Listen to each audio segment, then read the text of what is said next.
हमारे साथ बातचीत करने के लिए ओवैसी साहब मौजूद हैं। ओवैसी साहब, जिस तरह से उत्तर प्रदेश में आज स्ट्राइक चल रही है, तमाम मीट कारोबारी स्ट्राइक पर चले गए हैं, किस तरह के राजनीति का परिणाम ये दिखाई दे रहा है? सबसे पहली बात तो यह है कि ये अखिलेश सरकार की नादानी थी कि उन्होंने जिनका परमिशन उन्होंने कैंसिल किया था उनको क्यों रिन्यू नहीं किया उन्होंने, और आज ही मौका दे दिया इनको।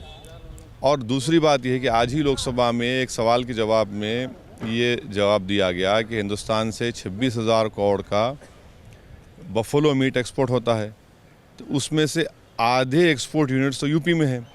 तो फिर ये सरकार क्या चाहती है कि एक्सपोर्ट बंद हो जाए? और तीसरी बात यह है कि अगर ये करना चाहते हैं तो आप उनको टाइम दीजिए कि रेगुलाइज कर लें चुनाव के दौरान। और जो लीगल स्लॉटर हाउसेस हैं, या नहीं तो उनकी कैपेसिटी बढ़ाइए आप। देखिए, इस तरह का फैसला लेने से 5 से 10 लाख लोग बेरोजगार हो जाएंगे, और मुझे क्या खाऊंगा मैं, आप डिक्टेट करेंगे क्या? तो ये तो सबका सा सबका विकास की बात नहीं है। ये तो इसमें इकोनॉमिक डिसरप्शन जो हो रहा है, वहाँ पर लोग आज परेशान हैं वहाँ पर।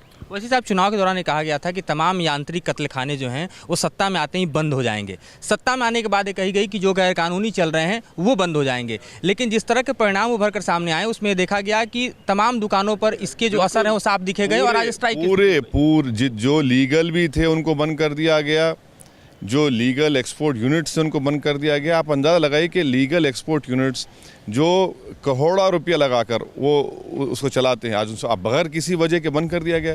तो ये तो एक टारगेट कर रहे हैं ना आप सब कम्युनिटी को जो इस कारोबार करती है। ज़्यादातर इसमें मुसलमान लोग कारोबार करते हैं, तो इसीलिए ये बिल्कुल गलत पॉलिसी है। तो इससे सामाजिक समस्या उत्पन्न होगी, इससे आर्थिक समस्या उत्पन्न होगी, ये कह रहे हैं ओवैसी साहब। और ये भी कह रहे हैं कि इसकी समस्या के समाधान की तरफ सरकार को बढ़ना चाहिए, ना कि अपने एजेंडे को लागू करना चाहिए। वीडियो सुभाष के साथ मैं वीरेंद्र कुमार, न्यूज़ नेशन, दिल्ली।